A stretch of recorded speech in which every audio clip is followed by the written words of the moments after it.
Join me for a conversation with tabletop RPG designer Jason Brick. Welcome to DiceGeeks.com Tabletop RPG Show.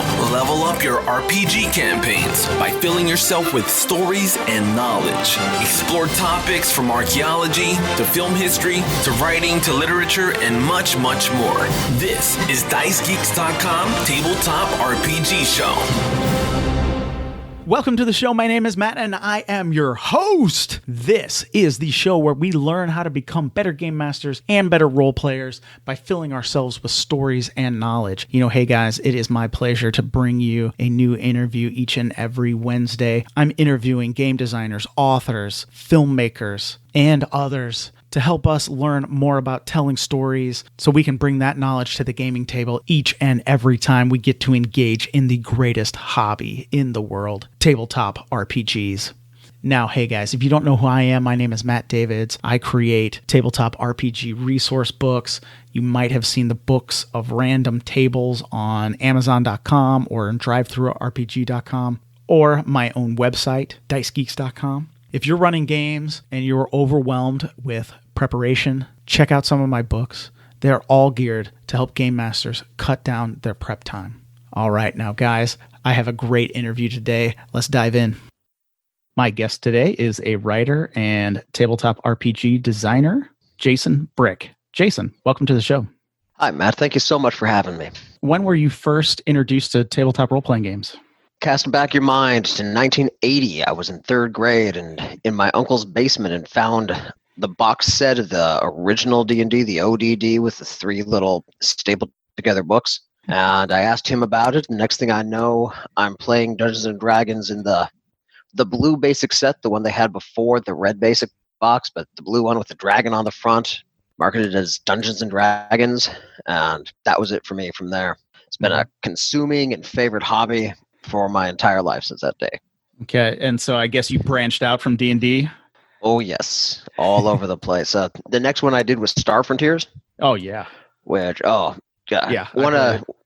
Star Frontiers and then Top Secret SI, which were two of those I never played TSR books. Man, it was really... The first Top Secret was kind of just from this run that TSR did in the mid-'80s, where it was tabletop role-playing game, only spies, only gangland adventures, only... And you could tell they weren't putting a lot of thought into it. I mean, I was in fourth grade, so I couldn't, but, looking back. But Top Secret's second edition, Top Secret SI, was ahead of its time. It's just really great mechanics, really smart design.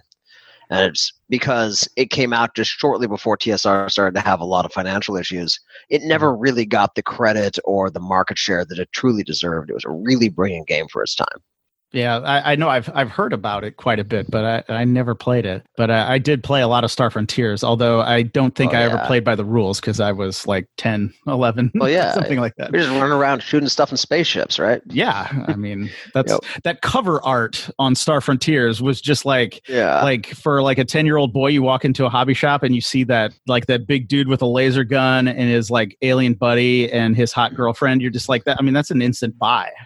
Yeah, exactly. I mean, you're just like, how much that game? Yeah, it's just like how much.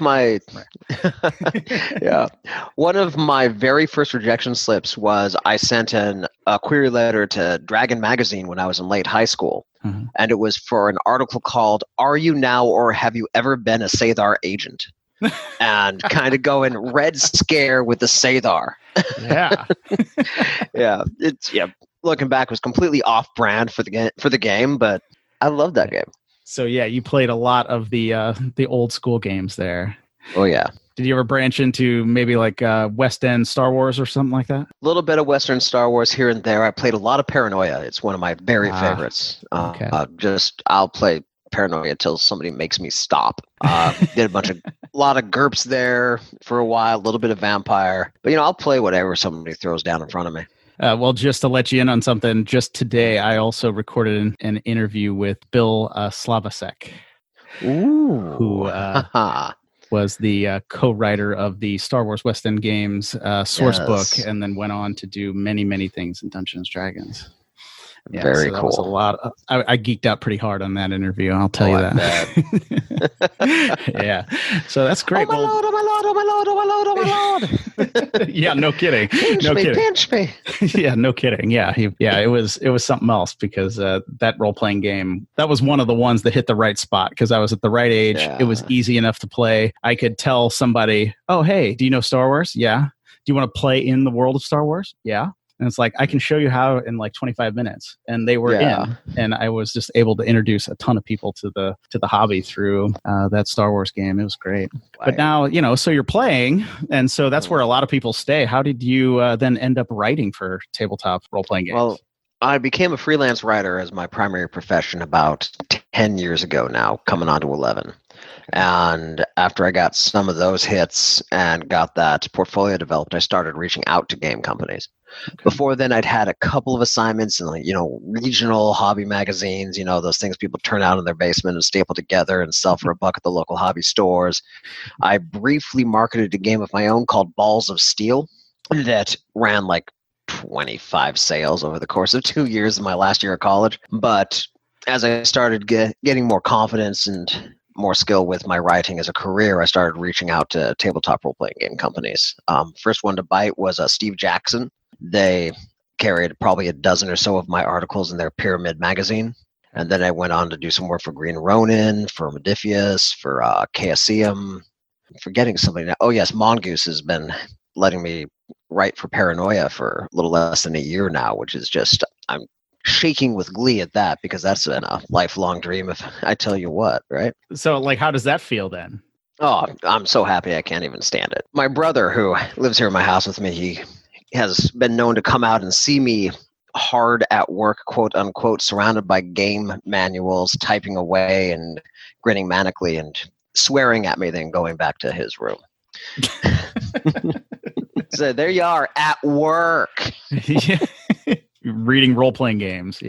Yeah. That's amazing that you get to take something that you played when you were a kid and then get paid for it now. It's a lot of fun. I will not lie. I really, really love this gig. Now, you've worked on some impressive titles. Dishonored, Mutants and Masterminds. Those have been a lot of fun. I did a little bit of work for Pathfinder for a while, which is probably the highest profile client I've had. I really enjoyed working on the John Carter of Mars line. Mm-hmm. More recently, do you remember the Iron GM guys, Lou and Roan, the Iron GM competition? No, I don't. It was a competition that was attached to Gen Con for a while.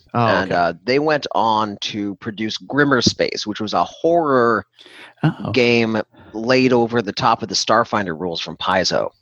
Okay. And it is really entertaining, and I've been doing a lot of work for them. The Kickstarter was last year. They made like $250,000 to make it happen. Nice. And so we're writing just adventure after adventure for them, and it's been really fun because they're great guys, and it's a really fun project. Just sci-fi horror. Get your alien on, get your perfect black on. No, that's great. Now I did pick up the John Carter of Mars RPG because I am a big fan of Edgar Rice Burroughs. Yeah. I haven't got to play, but just because there's not enough time in the week or whatever to play. I know, right? Yeah.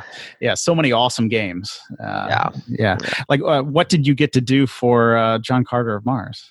So they first hired me to do the write-ups and the game manual for the Red Cities, Ilium and Zidanga and all of those. And that was just, really fun to just dive back into books I really enjoyed as a high schooler and middle schooler and reread them and find that they still had some value as an adult in the 21st century. And just really had fun with that. Then after that, they brought me in to help them out they did source books for the 3 major eras of the John Carter universe. The very first book, Princess of Mars, and then the next 2 books, wow, lordy, blanking on the names right now, and then everything after the third book. And they had me do the first and third of those source books, as well as some little ancillary material like a world map of Barsoom with a random encounter chart attached to it, so you could do kind of a hex crawl across the face of Mars with your party if you wanted to. I think one of them is Gods of Mars, is that right? Oh, yeah. Gods of Mars, I think, was the third one. Yeah. Yeah, I'm forgetting them as well. I know I've read and love those books too. Those are great. There's just not enough time in the world to play all of these games, but I would love to be able to play that at some point. Yeah, it's a great game and a great system. And they also do a Conan line using the same 2D20 engine. And I just started up a campaign of that recently over the Zoom and the Roll20 here in the quarantine with some of my friends. And it plays really nicely for that kind of daring do, buckle your swash kind of adventure. It's really well designed for that. Exactly the style kind of stuff that you want to pull off with running around on Mars. Yeah, with exactly. a sword and stuff like that. Yeah. Yeah, if that's your idea of fun, there's nothing wrong with a subtle caper adventure. There's nothing wrong with angsty vampire roleplay. But if you want that, you don't jump into a John Carter story. Yeah, yeah, exactly. Do you think Sword and Planet is still pretty popular genre nowadays?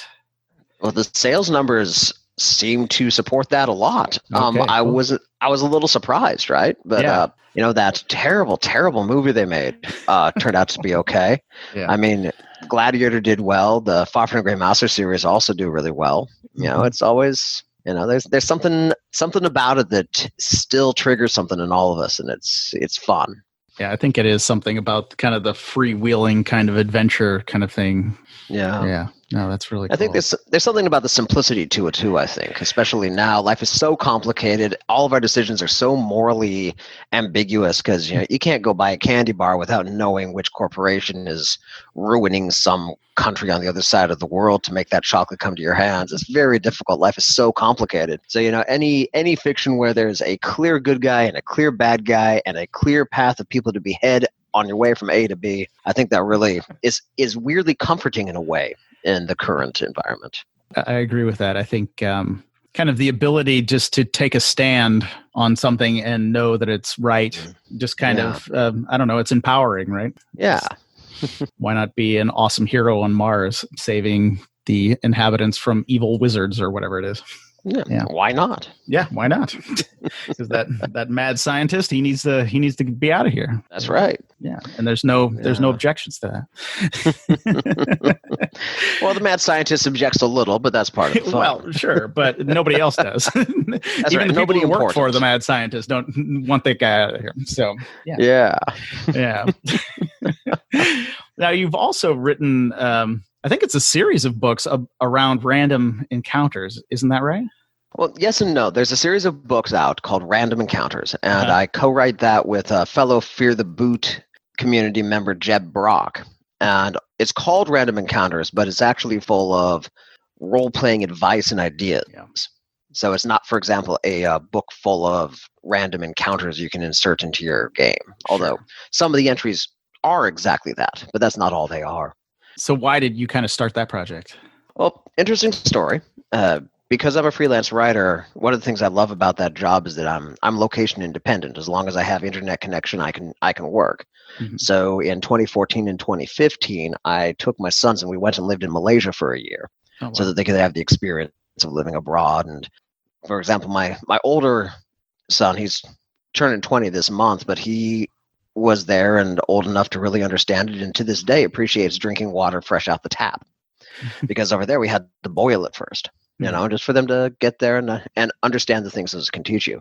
While I was there, I didn't have a group to play with, so I started talking role-playing games over on Google Plus with some people, and fell into this habit of posting a question or an idea and monitoring the discussion. And then I started taking that discussion and turning it into a 500 to 1,000 word advice piece about tabletop role-playing game. And I just started putting those together in groups of 20 and put them on Amazon for 99 cents, just for fun, really. And a year later, I put 5 of them together, and all 5 of them were in the top 10 best-selling list in GURPS supplements, of all things. And I kind of realized, hey, this is something that people kind of like, I guess. And we've been keeping it up ever since. We published it in seasons. So season 1 was 5 episodes, and we just published season 2's 4th episode. Okay. And we're working on the final episode of that season. And it's just been a lot of fun, especially since Jeb came on board and we get to bounce ideas around, talk shop with people, think about ways to solve things. Jeb and I between us have a little more than 75 years of gaming experience, I think it is. Yeah. So, well, since you write about game master advice and role-playing advice, let's dive into some things. I know a lot of people who are listening to the show are wanting to kind of up their game or take it to the next level, as it were, with role-playing games. Maybe to start off, what would be like maybe just one key piece of advice, kind of just right off the bat? So my favorite is, do you remember the movie Mad Max Fury Road? Of course. All right. And remember that moment when they're mounting off to chase Max and Furiosa, and it pans over to this loving shot of a blind guy with a guitar on fire. Right? Yes. Yeah. The Mad Max level bard, as they say. Exactly. The meme that came out later about, don't play a bard. They said bards suck, they said. A picture of this guy. Yeah. But that happened because I'm convinced that there was a guy in the writing room for that show who they just called the awesome dude. And his job was to sit there and listen to ideas and then look you aggressively in the eye after you said your idea and say, not awesome enough. And just keep saying that until you end up with a blind guy on a flatbed trailer playing a guitar that shoots fire. And being your own awesome guy for your game. So you finish prepping your game and then just go through it section by section. And how can I make this one level more awesome? Whatever it is, what little detail. And in some cases, it's a section you look at it and think, I can make this more awesome by making it shorter because this is just connective tissue between the two big things I want to do in this game. And in other times, it's I can make this more awesome by adding extra mayhem. Maybe they're fighting on a pirate ship, and that's not quite enough, so the Kraken has to show up. Maybe they're, sword fighting with 3 bad guys, but that's not awesome enough, so 7 more bad guys show up. Whatever it takes to make it that much more awesome for your players is, I guess, rule number 2 of DMing, right? Be your own awesome guy. What's rule number 1 then? A game is good to the degree to which it presents interesting choices that are meaningful. Could you explain that a little bit? If your players don't have any choices, then the game sucks. And if your players have a lot of choices, but so many choices that none of them actually impact the game, those choices are meaningless, which is really the same thing as having no choices. And your game sucks. So if you can design the game with the idea of giving your players choices that matter and are interesting, then you've created an opportunity for a really good game. Sadly, there is a kind of a tendency in some cases to kind of ram your players down a certain predetermined path. Usually, if you are preparing a lot of material, you want to see that material used in certain ways. How do you think somebody could avoid that? So one of my favorite things is just, reduce, reuse, recycle, right? Where if you built a really cool encounter in the room to the east and they go west, you take that encounter wholesale, you put it in your back pocket, and 3 adventures from now, you level up the adventure, that room a bit, and you stick it in the next dungeon. Right? That's one way to do it. It's also never, ever cheating that if you have a really cool town down Highway 25, but they go down Highway 70 to move that town. That's totally legit. And in a way that can reduce some of the meaningfulness of the player's choices. Yeah. But as long as there's plenty of meaningful choices for them to make within the town, that's totally fine. At least in my humble opinion. Actually, in my opinion, I don't have humble opinions. I'm often wrong, but never uncertain. Okay. Yeah, because I've heard some of that criticism as well. I do say the same kind of thing. It's just if you prepared a whole bunch of stuff that happens to the west, and your players go east, just put the west in the east, just take all that stuff and put it there. But I have heard some people say, oh, well, then that kind of made that choice meaningless. You're still forcing them down the same thing. But I mean, I don't buy that because it just seems like the east and west is almost an arbitrary decision anyway. Exactly. Yeah, the warning point, of course, is if for some reason the players really latch onto and agonize about whether to go east or west, then it's important to make the difference happen. But you can make that difference up on the fly too. Having tools available to help you improvise is a hugely valuable and important thing to get in the habit of as a GM. I got I call them 5 cards, even though there's more than 5, and each of them one's got a list of 5 NPCs with appropriate names. Because when they ask the guard's name, and you didn't think they were going to talk to the guard, right? And then it's all of a sudden, even though we're intelligent human beings who have gamed for a really long time, who can conjure entire universes of adventure when called upon. When your player asks you in the middle of the game, what's the guard's name? You go, oh, Bob. Yeah. Right? Yeah. Yeah. So you just have that little list, 5 names, 5 rumors, 5 interesting objects, 5 taverns or whatever, and just have that little deck there in among your tools to help you do that. And then also a handful of level appropriate adventures, or not adventures, but encounters, where and one of the things that I like to do that really helps with that, you do prep that's not appropriate, is you do the math of the encounter, but remember that you can put whatever skin on top of that is, right? If there's kobolds to the lefty and hobgoblins to the right, and you've built a proper encounter from a math standpoint for the player characters, then the skin, that could be goblins or hobgoblins or kobolds or ogres or whatever, because the math is invisible behind the skin and the appearance of the game. Now, when you prepare, you were mentioning that you have little cards. Is that something like you write out and prepare those ahead of time? Yeah, I just grab some index cards and go to town. I don't get fancy with that stuff. I know as I've gotten older, I tend to go no prep because and when I say no prep, I mean, of course, I've thought about it when when I'm taking a shower, when I'm driving someplace, when I'm, watching a movie or reading a book or something. But like I've kind of gone more and more to the side of just not prepping hardly anything. Or if I do prep something, it will be, 15 minutes before the session starts. I'll look up a few things that I need to see in a book or something like that. But yeah, yes, we're adults, right? We're adults with busy lives and things to do. Who's got time for it, right? Yeah. Well, I mean, that's my big thing. Yeah. And I'm lucky enough that I do some of this for a living, so it's faster for me. Yeah. And it's kind of, I can make it part of my workday, which is nice. And to me, that's when a place where system choice is important, right? Where if you don't have a lot of time to prep, the last thing in the world you want to do is run Pathfinder for anybody. As much as I love Pathfinder, there's a lot of ways to screw that up if you don't spend real time with the math. And on the other side, you have like Fate, which you can run off the top of your head anytime you want. So that's one of the best ways that busy people can still run a great game, by just choosing a system that requires prep that is congruent with how much time you have to give it. Yeah, and two, I think I've learned kind of over the course of the years is just to ask my players things too. Yeah. If we start playing and they have some big questions about certain things, and I'm, working on some other idea, or I'm thinking of something cool that's going to happen, and I don't have some of the space or whatever that, some of these questions they're asking just didn't seem important to me or whatever, I can just throw it back at them and say, okay, well, what do you think? Yeah.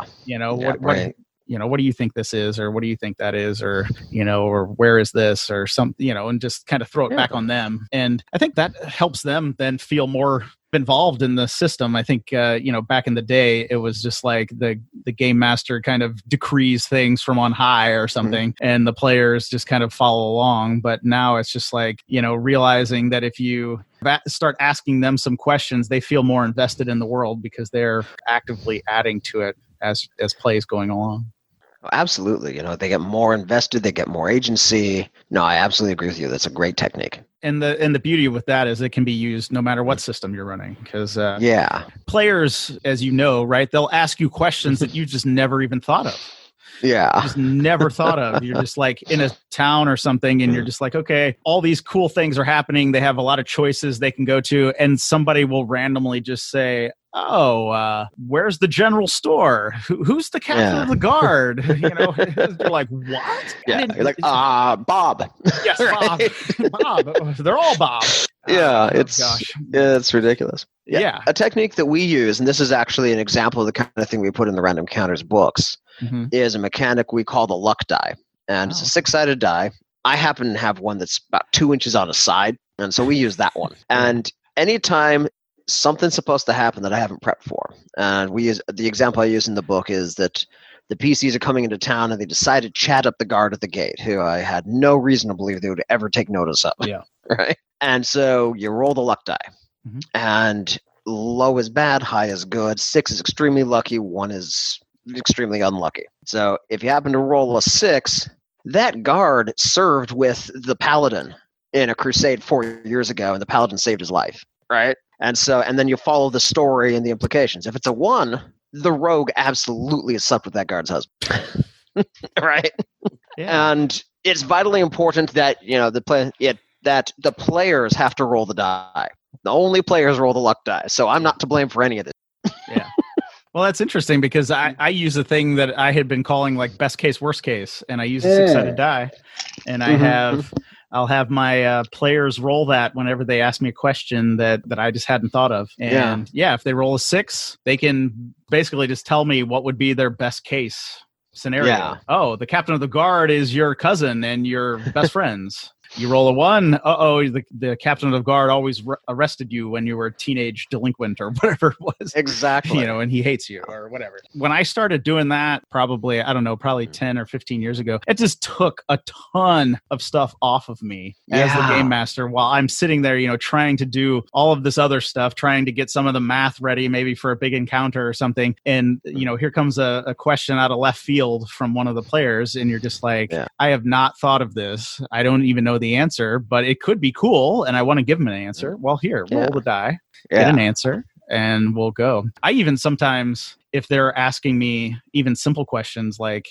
yes or no questions, or is the door locked? Is the door unlocked? I have them roll and just say odd or even, odd, it's locked, even, it's unlocked, and just kind of go, because at the end of the day, some of those little things don't really matter because, breaking down a door is not a problem. So if it's locked, hey, it presents us, a minor complication, but if it's unlocked, it doesn't really matter either. So, some of those things just to kind of take that out of your space so you can actually focus on some really good story points or some really good encounters, I think is always critical. Absolutely agree. What would be some other tips that you talk about in your book? Oh, so, we've got couple hundred now, but we do some tips on some social engineering aspects, take some things from I have a background in counseling and psychology as well as in bouncing and security. Some of the tricks from those things as applied to handling the table. So you can analyze somebody while you're kicking them out of the place, right? Yeah, that's the notion, right? But it's amazing how similar those two jobs are if you do either of them well. But taking just some of those ideas. One of them's what I call the Jedi mind trick, which I picked up from one of the people who was my mentor in bouncing, and he said he got it from his wife, who was his elementary school teacher. Mm-hmm. And how it works is this is when you're playing at a table where not everybody is 100% on board. Ideally, you're going to play with people who are all on board with the social contract of gaming, but sometimes there's someone at the table who you want to play with, but they're not always on board. Most of us have one friend that we game with from time to time on that. And the Jedi mind trick works like this. If you're a teacher and little Johnny is behaving well and little Sally is just being a brat, little Sally is probably being a brat because she wants attention. And if you point at little Sally and shake your finger and tell her to knock it off, she has achieved her goals. If instead, when silly Sally starts acting up, you look at little Johnny and say, hey, Johnny, I really appreciate the way that you're focusing and paying attention and doing your schoolwork. And without even looking at Sally while she is acting the idiot, Sally will eventually get the memo and often will sit down and start doing whatever it is Johnny does so that she gets the attention from you for doing the right thing. It's amazing how well that works with drunks in a bar. As if they're getting a little bit rowdy, you don't engage with them at all. You just start talking to their friend. And it's amazing how well that works at the table sometimes. So if you have a problem player or somebody who's not engaged, just kind of focus on somebody who's doing it properly for a little bit. Exactly. And it's it's a little manipulative, and I always feel kind of like a jerk when bringing social engineering problems to the table. But if the alternative is not playing with that person, it's often worth it. Yeah. And then some of the other things we bring to the books aren't just advice at that level, but things like encounter ideas, adventure ideas, frameworks for a whole campaign. Things like that. Mm-hmm. Sometimes we did a series of detailed information about the various biomes, like how many different kinds of desert are there? How many different kinds of swamp are there? Things like that. Some realities about vacuum. Things like that. We deep dive on some of the classic playable races. We did one on science fiction, the warrior race, who's always like a Klingon. Although, even though being a large honor-based culture is a suicide pact in a technological society, right? I mean, the Klingons, because if you tell the truth and stick to your word, and don't back away from a fight, you're going to get your ass handed to you by some sneaky. Right? That's just how it is. And so this essay kind of talked about that and wound around to the fact that, a real survivor race would be modeled after house cats because they're charismatic, sneaky, opportunistic predators who will kill you, right? They're not Klingons, they're cute. They've convinced these enormous lumbering Hulk beings, these hairless apes, to feed and pet and care for them while they go out on their murder sprees. Right? Now that's a warrior race. Or kind of brought up a flashback of Red Dwarf or something right there. Yes, exactly. So we deal with that kind of thing, or also just adventure ideas that we keep system agnostic that you can drop into a campaign. One of our favorites we came up recently with, we called it Gold Rush, where imagine a town where there's a dragon that's across the harbor living in a mountain, right? And the dragon has made a deal with the town that it won't eat any of the townspeople if they just keep sending it gold, right? And this has been going on for hundreds of years. And your character party is sitting there in some cafe or at the park or whatever in the city overlooking the town when out of the mountain bursts the dragon in just mortal combat with ultra high level adventurers. And they're beating the crap out of each other in the sky. And then the adventurers kill the dragon but die in the attempt, and they all just plunge into the ocean. And so your character party has just become aware at the same time as everybody else in this town full of adventurers that there's an unguarded treasure hoard 20 miles that way. Go. Yeah, it's pretty fun. So that's the kind of thing we like to do. And we just put them together in those books and put them out. And we talk about them on our Facebook feed, our Facebook page, Roleplay Random Encounters, where we'll talk about some ideas and then, like I had from the beginning, fine-tune them and get new thoughts about them through the discussion on the page. Just to kind of focus in a little bit, what makes a good encounter from a kind of like game master to player? What makes a really good encounter? So I will confess that this is something I had wrong for a very long time. Okay. Because I like to play in a certain way. I don't really like playing. Actually, that's not true. I like playing any game, but I really am happiest when I'm being deeply challenged. So an encounter where I come out of it, skin of my teeth, 2 hit points left, had to get really creative with a cantrip. I remember a D&D game I played a time ago where my cleric, who was the only surviving party member, killed a ghoul with a rock. Just really, I love those encounters. Turns out a lot of people don't. Yeah. That it stresses them out. It is actively stressful to them and the opposite of how they like to play their games. Yeah. I don't understand that at all, but yes, you can. Yeah. They get mad about it. Yeah. So I think it starts first understanding what the players in the game want. What is fun for them? Do they want the deep tactical challenge? Do they want to just relax and whip a bunch of goblins ass for a little bit? Do they want something that has more emotional significance beyond winning or losing the fight? What do your players want? And that's where it starts. And after that, it's a matter of throwing in the elements that seem to resonate most with the people who are going to be at the table.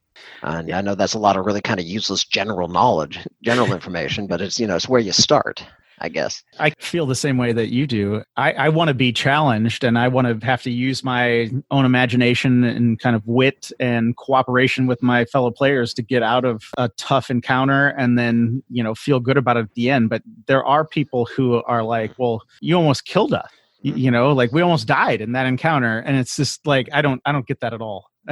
Yeah. It's like, you almost killed us. I almost killed you. Exactly. Right. But no. Yeah. And there's no bad, wrong way to have fun as long as everybody's having fun. And beyond that kind of baseline of, thinking about the players around the table when you design your encounters and thinking about their characters and their abilities when you design the encounters. The other thing that I love to do in encounters is that not every time, because that gets old, but a couple times a game, or at least one per session, have one where they're in a fight, but the goal is not the fight. Where we use the term the football, me and Jed. And I'm sure we did not come up with it, and other people use that too, where the purpose of, you are in combat with people, but your goal is to rescue a kitten. And if you can get out of the room with a kitten alive, it doesn't matter how many of the bad guys you kill. You just got to get this fragile object through a room full of angry barbarians. Or in a game I'm writing right now for one of my clients, they enter a warehouse and a whole bunch of angry hogs, like dire boars, are charging at them. But the boars just want out of the warehouse. So if the player characters engage and start fighting the boars, that's going to be a fight, and it's a mathematically balanced fight, and it'll be fun. Or if they just get out from between the boars and the front door of the warehouse they just opened, the boars will just leave. And so having those kinds of interactions, I feel like they at least once a session to break up the kick in the door, kill all the things, take all the stuff, kick in the next door action, I think helps build good encounters. Yeah, I think that's a great idea. And yeah, because like what you were just saying there, I think it's easy to kind of fall into the trap of something like, your character is, here are 10 goblins, and then you kill those. And then a little bit later, there's 10 bugbears or whatever it is. And then, and then there are this thing, and you just keep adding the number or keep upping the kind of the strength of the creatures or something. And I think it's easy to kind of fall into that sometimes. And you're not really providing anything that is, truly kind of meaningful or kind of emotionally engaging. It's just like, okay, this encounter, we just have to kill these 10 things and then move to the next encounter where we kill 15 things or something like that. Yeah. Another really good technique that I came across, and I don't remember where I heard it first, but it certainly come from me. I don't come up with good ideas. I just listen to people who are smarter than me. That's my superpower. Okay. But I call it the 1-2 punch, where you have an encounter with two different kinds of monsters, and one of them has something like poisonous stinger, and the other one has an ability that gives you a massive penalty on your fortitude save. And neither of them is particularly dangerous by themselves, but the combination of the two can spell serious trouble really fast. Or you've got a monster with like a tentacle grab and then a really gruesome swallow whole mechanic. And so what happens is, beyond the normal tactics of winning the fight, in that first example, if the one character hits one of your PCs with that ability that gives them a massive penalty on their fortitude save, all of a sudden the fight becomes about keeping him away from the giant scorpion, right? Or in the case of the tentacled beast with a terrible swallow hole, once it gets that tentacle grab, everybody's struggling to rescue their buddy from the tentacle grab, and the nature of the fight changes suddenly and in a very intense manner for a period of time during the fight. And it changes up that rhythm that most fights kind of fall into by default. That's a really good idea as well. I'm just thinking too, how can we better use like a combat encounter to kind of further the story? There's the baseline, which is a story goes from point A to point B, and there's a fight in the middle you just have to get through. And that's one thing, right? And that's the baseline one, where it's the fight as obstacle. Yeah. But adding, and again, that kind of gets back to being your own awesome guy and finding ways to make that encounter more awesome. What story elements can you insert into that? What story elements can branch out from there?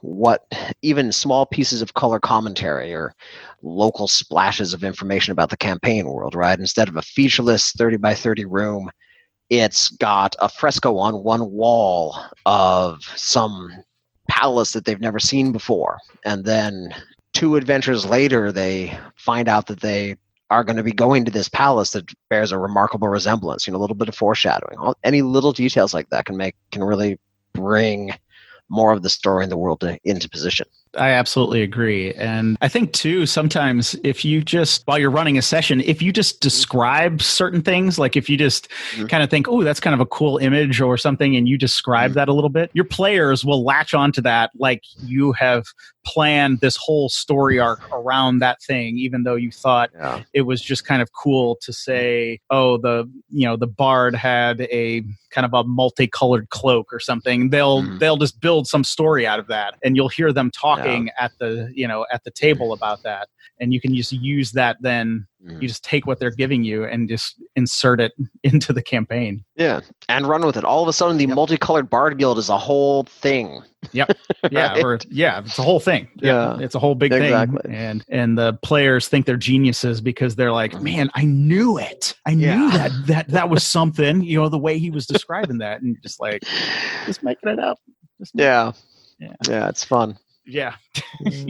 Yeah, players give the game master so much stuff. It's maybe one last, if there's something else that's kind of memorable from some of your advice, or maybe I don't know, we could take a different tack if you wanted to too. Maybe something I hear a lot of people talking in forums and stuff, usually saying like, I'm gonna try to run a game and I haven't yet, and I'm worried about running a game and stuff. What would you say to somebody like that who's like, maybe they've been playing for a while and they want to run a game, but they think they're just going to be bad at it or something?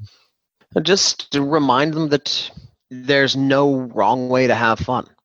And run your game. And especially for that first game, run your game with the people that you trust. It's okay to not invite that one person who, you like him, but is a bit problematic. It's okay not to invite him to your very first run as a DM. The other thing that is really smart is when you're running a game, if you've been a long-time player and you want to DM, chances are that for most play groups, that DM who has been DMing you is going to be part of your play group. Mm-hmm. It is absolutely okay to lean heavy on them for rules information, for any hints or tips that they might have. If you don't think that's going to mess up the mechanic of your of your personal relationship in some way, but that person is an expert at your table, and what other experts are at your table that you could use? And there's some of the basic mechanics of a lot of games that take up a lot of space mentally, a lot of your processing power, as it were. Mm-hmm. You can give those to your players. Tracking initiative, for example. Mm-hmm. There's no harm in just giving that to one of your players to do. I think there's just no harm in saying, oh, sorry, I skipped you. Let's just go back and we'll just do your turn now or something. Or sorry about that. Yeah, I have 5 players and 4 NPCs plus 20 monsters. Sorry, I messed up. I don't think if you're playing with people who freak out at you about that, find some different people to play with other people. And similarly, it's absolutely okay, especially your first time DM. Where being able to improvise, like we talked about earlier, is an advanced GMing skill. Yeah. It takes time to get confident with it. It takes time to get competent with it. In your first game, there's absolutely no reason at all if the player characters decide to go west to say, hey guys, the adventure's to the east. Help me out, okay? There's nothing wrong with that. I agree, because at the end of the day, I mean, we all know hopefully we all know we're playing a game and we're there to have fun. Yeah. And personally, my personal opinion, if somebody is willing to step up and run a game, I am just happy to be playing, so I will help you out as much as I can. Yes, exactly. I don't know if you've heard about it, with being online. What do you think about the Matt Mercer effect, where players are expecting Matt Mercer's games, and game masters are kind of thinking they have to run their game exactly like Matt Mercer does in Critical Role? I think it's terrible the way the Critical Role is creating unrealistic game mastering expectations of men and women alike, just like porn and fashion magazines. If that's something that is bothering you, that you're comparing yourself to a professional with a lot of time on their hands to do this, and an actual production staff, take a step back and be reasonable with yourself. I'll tell an old family story where, back when I was a kid, my mom tells the story to this day about she was at a parenting group, and one of the women in that room had 6 kids, none of them more than 2 years apart. And my mom asked her how she did it. And she was this woman from Brooklyn who just looked her in the eye and said, you lower your standards. And everybody's there to have fun and create that fun. And if production value has to slide, jettison production value. If player choices on the table have to slide so that you can just instead write a fairly linear adventure or campaign of really high quality instead of something that's more sandboxy, if that's what your time allows, give yourself permission to do that and tell your players what to expect. You don't have to make something big and fancy to have a whole lot of fun. I would hate to think that somebody, wouldn't want to run their friends in a friendly game of Dungeons and Dragons or something like that because they think they need to be Barry Bonds or something like that. Yeah. Or they need to be like the top of their game or something. I would hate to think that would be something there. And then too, I think you touched on it a little bit. You have to put things in perspective too, because you're just like, well, if you have a full-time job and you're playing Dungeons and Dragons or another role-playing game as your relaxation, you probably shouldn't expect your friend to be able to spend more than maybe a half hour or so prepping the session because they probably have a family, kids, full-time job, things like that. If your friend, works on Dungeons and Dragons full-time, maybe expect some more from that. But I don't think it's crazy just to kind of set our expectations to the thing is to say, hey, look, we're all friends here. I'm trying to do my best, and guess what? I've been running games since I was 9, but I mess up each week that I run a game. So do something stupid because that's the way it goes, right? Or sometimes you're just tired. Yeah, everybody's allowed to have a bad day, and that's actually another piece of advice that I got. I think Dan from Fear the Boot's the first person I heard say this, but just it's totally legit if everybody shows up on that one day to say, guys, I do not have it in me this week. Who wants to play Cards Against Humanity? That is absolutely legit too. Usually I would say, well, just make it up because I make it up all the time. Yeah. Or in some cases with our group, if the regular DM's not feeling it, somebody, because it's me and some other people who are really into the hobby, who never play or run as many games as we want. One of us will have a one-off in our pocket, maybe with a different system. Yeah. And in my D&D game run by Jamie, who's fantastic, but she's a very busy woman with a lot of stuff going on. Sometimes game night will come and she just wasn't able to get it together. So, hey, Jason's running Paranoia this week. Okay. Yeah. That works too. Just do what you can. And the instant you start feeling stressed out about your recreation is the instant that you need to just kind of take a look at it and figure out how to stop being stressed out. Yeah, absolutely. And if your players are your friends, they will understand and they will support you. Yeah. No, absolutely. Yeah. And if they're not, you need to find somebody else to play with or something. But I also think just a little practical tip, never underestimate a bathroom break or a snack. If you're if you're stuck, you're just like, I'll be right back. I have to run to the restroom or whatever. And you just start thinking. And usually, I mean, the little break gives you something, and nobody even thinks, nobody even realizes that you were just like, I had no idea what to do, but I just thought of it, while I was walking across the room or whatever. Exactly. Yeah, I'm gonna go get a beer and remove some beer from my system, and we'll be back in 5 minutes. Yeah, absolutely valuable. Yeah, but there's all kinds of little tricks like that. Well, Jason, it's been cool having you on the show today. Where can people find your books and learn more about your work? The best way to find us is find the Roleplay Random Encounters community on Facebook. That's where we're most active. You can go to my website, writelikehell.com, or just look for Random Encounters by Jason Brick and Jeb Brock on Amazon.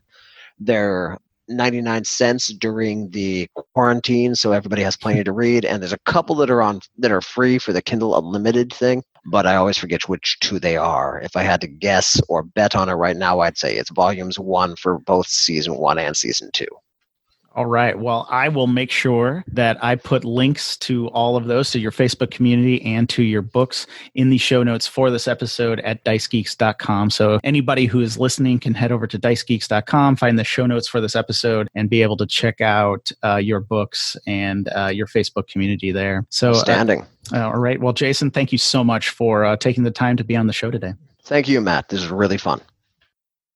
Well, there you have it, guys. I really hope you enjoyed this conversation that I had with Jason today. As I mentioned in the episode, I have provided links to some of the RPGs that Jason has worked on, as well as his series of books of Gamemaster advice, which are called Random Encounters. I have provided links to a lot of those in the show notes for this episode at dicegeeks.com. It would be awesome if you headed over there and checked out some of Jason's work and supported him. Now, guys, if you want some free stuff, head over to dicegeeks.com/free. You'll get 10 free dungeon maps. You'll never miss an episode of this show, and you'll get some updates every Friday where I let you know what I am working on so you can stay in the loop on all of those things. If you want to support the show in some way, I would greatly appreciate it. I have a Patreon. It's patreon.com/dicegeeks. Also, you could review the show, rate the show, subscribe to the podcast. All of those things are incredibly important to the show. I thank you so much for listening.